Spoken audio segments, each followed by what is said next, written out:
Salut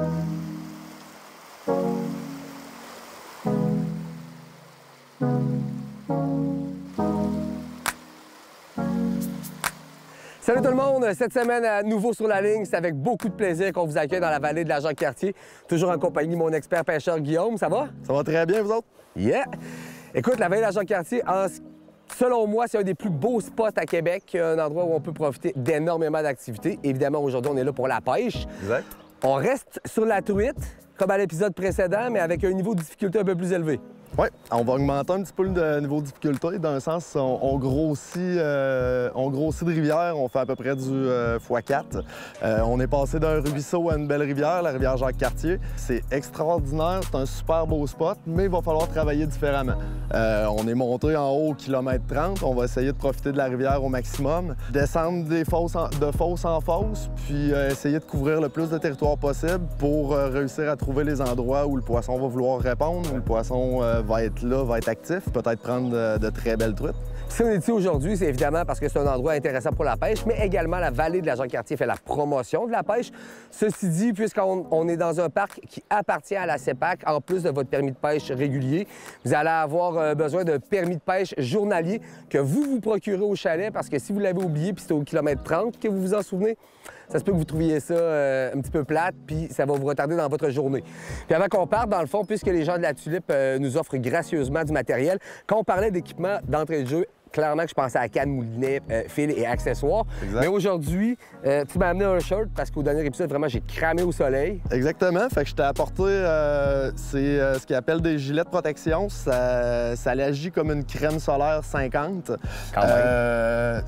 Ça respire super bien, c'est super confortable, c'est frais sur la peau. S'il fait trop chaud en plus, on peut le mouiller, le remettre, puis avoir comme une petite fraîche à grandeur pour la journée. Tu vois, j'ai l'impression que je vais vraiment apprécier, que ce soit pour le soleil, mais aussi que ça m'offre une protection supplémentaire parce que veut pas, on est en forêt, il y a de la mouche. Exact. Puis au niveau des cannes, est-ce que tu nous as équipés différemment de la semaine passée?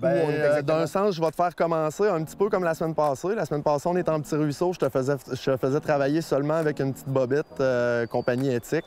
C'est avec ça que j'ai appris à pêcher quand j'étais tout petit. On mettait ça avec des plombs seulement en petite rivière. Là, comme on est en plus grosse rivière, je vais te mettre une petite Toronto, juste pour faire descendre ça un petit peu plus, pour peut-être attirer les plus gros spécimens avec les reflets dans l'eau.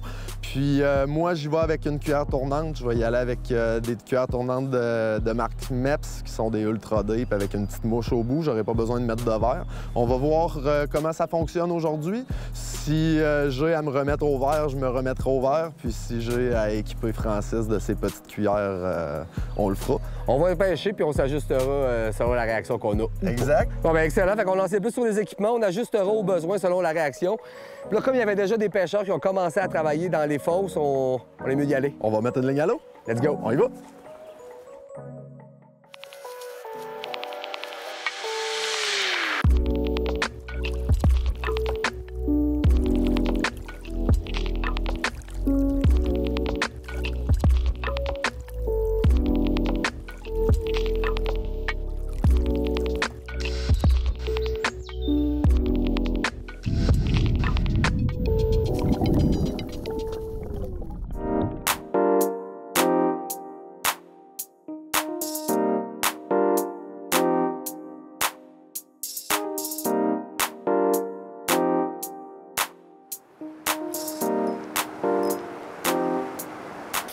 Oh, puis moi, il est pas pire!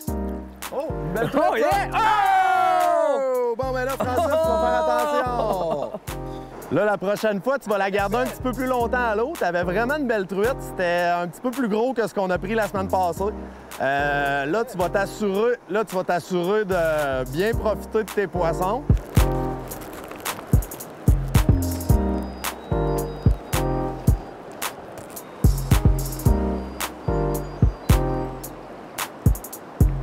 Fiche! Poisson blanc! Oh là là, les petits coquins de poisson blanc! Poisson, pas poisson, même le poisson blanc, il est le fun à pogner, là.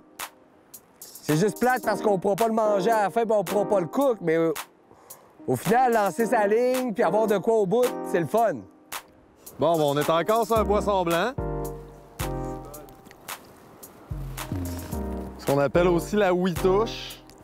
Je vais venir vous montrer c'est quoi le poisson blanc, la huitouche. Beaucoup de gens au Québec se demandent c'est quoi.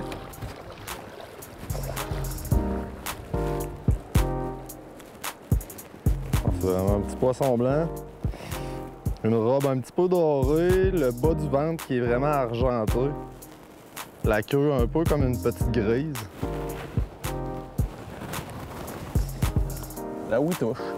Une belle mouchetée! Une belle!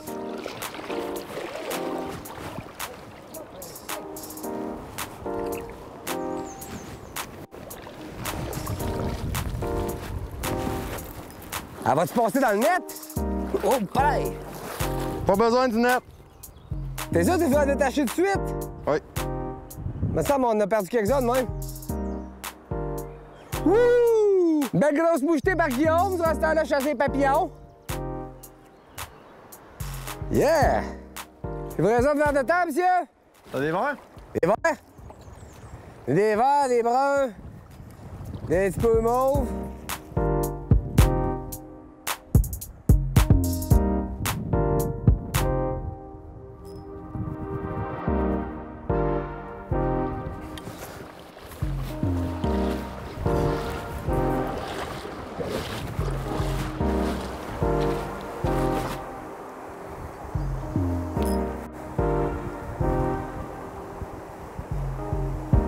On change de spot, Guillaume? Ouais! Cool! Et la belle petite rivière. Là? Et qu'elle est belle. Elle est un peu loin, hein? Ouais. Puis il doit y avoir un petit arrêt bientôt, là. Ouais, prochaine descente, on l'essaye. Là, c'est le temps qu'on en sorte 2-3 de fil, là, des belles, là. Let's go! Allons pêcher le souper.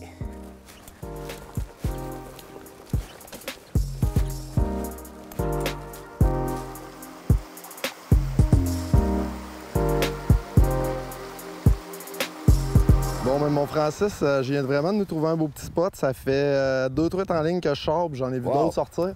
J'aimerais mieux que tu t'avances pas trop. Tu vas aller rechercher ton stock, va nous chercher notre petit panier avec les verres. Moi, je me suis mis à la petite MEPS avec un bout de verre. Je fais juste ramener ça à travers où qu'on voit les roches juste ici. OK. Puis on les voit sortir, ils viennent en surface. Fait que on va essayer de continuer puis d'en prendre des plus belles encore.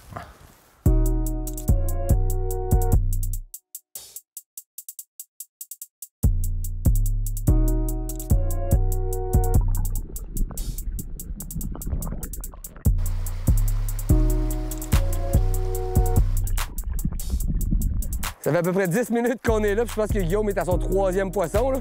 J'étais à ma 4e truite. Sa 4e truite. On s'entend qu'on reste ici?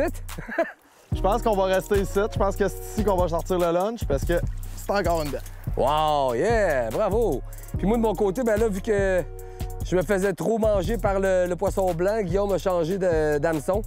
On est passé d'un petit hameçon simple à une espèce de trident. Comment t'appelles ça, Guillaume? Une petite cuillère MEPS Agila. C'est des petites cuillères qui sont souvent utiles pour la truite ou pour le brochet dans les plus gros formats. Puis c'est ça, ben, ça nous permet de pêcher petit, vraiment fin. C'est vraiment léger comme stock. Puis on fait juste la ramener à travers le courant. C'est avec ça que tu as sorti tes 4 truites. La truite est très agressive, ça va très bien, c'est superbe. Fait que vous comprendrez qu'on reste ici pour un petit bout.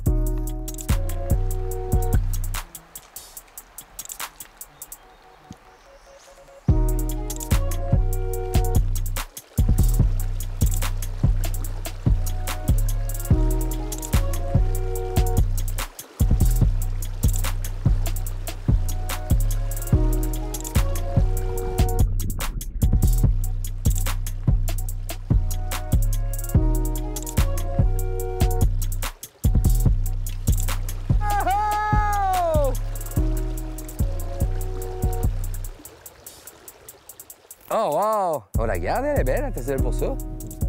Francis a sa première truite.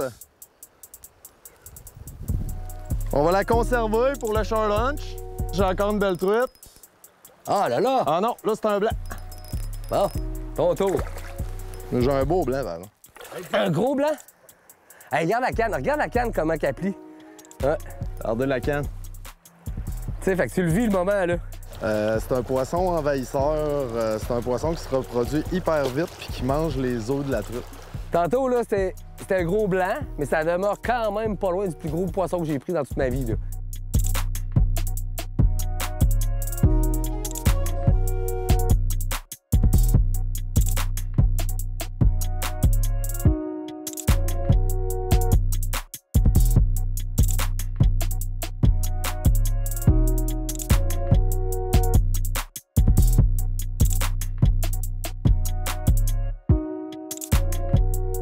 Vous allez comprendre qu'on est un petit peu en mode urgence, hein, parce qu'on vient d'avoir un petit orage.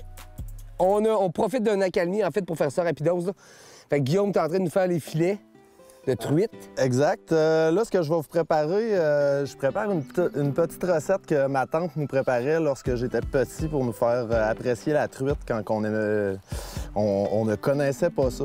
On garde le bon côté du poisson. D'un sens, ce que je vais faire, c'est que je vais le paner dans un petit peu de farine avec sel poivre. Ensuite, je vais le rouler dans le lait puis je vais l'envoyer dans les cornflakes. Oui, j'ai bien dit des cornflakes. Cornflakes que j'ai préalablement égrenés avec un rouleau à pâte dans un sac de plastique. Je vais envoyer ça faire chauffer de l'huile avec un petit peu de beurre, puis on va se déguster quelques petits bonbons de truite aux cornflakes, comme on appelait ça quand on était petit. Alors là, j'ai fait bien chauffer ma poêle, l'huile commence à fumer. J'envoie un beau morceau de beurre. Je vais commencer à descendre ça un peu. Je vais bien faire mousser mon beurre comme il faut. Là, ce que je veux, c'est prendre mes filets de truite. J'ai préalablement mélangé dans un sac de plastique farine, sel, poivre, simplement. Je vais seulement aller tirer mes petits filets dans mon mélange.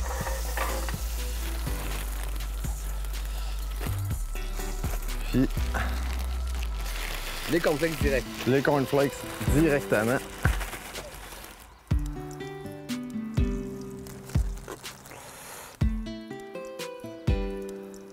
Alors, je vais juste les passer dans le lait. J'envoie ça dans les cornflakes. C'est ma tante qui fait de ça? C'est un petit clin d'œil à ma tante Suzanne. À la rivière Rouge, d'un sens, c'est plus haut que sur la rivière Montmorency. C'est le club de la rivière Rouge. C'est le club où j'ai commencé à taquiner la truite quand j'étais petit. J'en ai fait voir de toutes les couleurs à mes tantes. Je vous dirais qu'au début, quand j'étais tout jeune, il y avait un contrôle entier sur moi, puis ils me laissaient pas aller très loin du chalet. Mais quand je suis arrivé vers les 10-11 ans, je me suis mis à un peu m'écarter du chalet et parfois partir à des 6-7 heures le matin pour revenir à 3-4 heures l'après-midi. Alors on peut imaginer ce qu'une tante qui est supposée d'être responsable de toi peut penser de ce que tu viens de faire quand tu es parti toute la journée courir un ruisseau, puis ils peuvent ni te voir ni te parler parce qu'on s'entend que lorsque j'étais petit, à ces âges-là, les téléphones cellulaires n'existaient pas. On entend un agréable mélange de friture et de tonnerre, ce qui nous rappelle que ça va être bon dans pas long, mais qu'il faut que ça soit dans pas long aussi. T'sais, on le connaît bien, notre ami Guillaume, là, quand il tombe dans une fosse, fonctionne. Même si 2 minutes avant, on venait de dire on change de fosse, on s'en va ailleurs, on est parti pour un tour de 15-20. Pendant que Guillaume nous prépare la petite assiette, là, on va couper court à la présentation habituelle que Guillaume nous prépare parce que, évidemment, c'est compliqué. Mais on a eu quand même un gros show, une super journée. Ça a été assurément, depuis le début, notre journée où on a sorti le plus de poissons. Oui, on a vraiment eu une belle journée. Ça a bien mordu. Ça a été agréable. Il faisait beau, il faisait chaud. On s'attendait pas à ce que ça morde autant. On a vraiment eu une superbe journée. Merci beaucoup à la Vallée de la Jacques-Cartier. Ouais. Et un gros merci aussi à la Tulipe hein, qui nous fournit chandail, équipement pour que notre journée soit parfaite finalement. Exact, qui font qu'on est si bien équipé puis qu'on peut très bien faire débuter mon ami Francis. Ouais, je commence à être pas pire. Fait que là-dessus, on vous laisse, on vous dit à une prochaine pour Nouveau sur la ligne. On va aller se mettre ça dans la bouche. Bon appétit!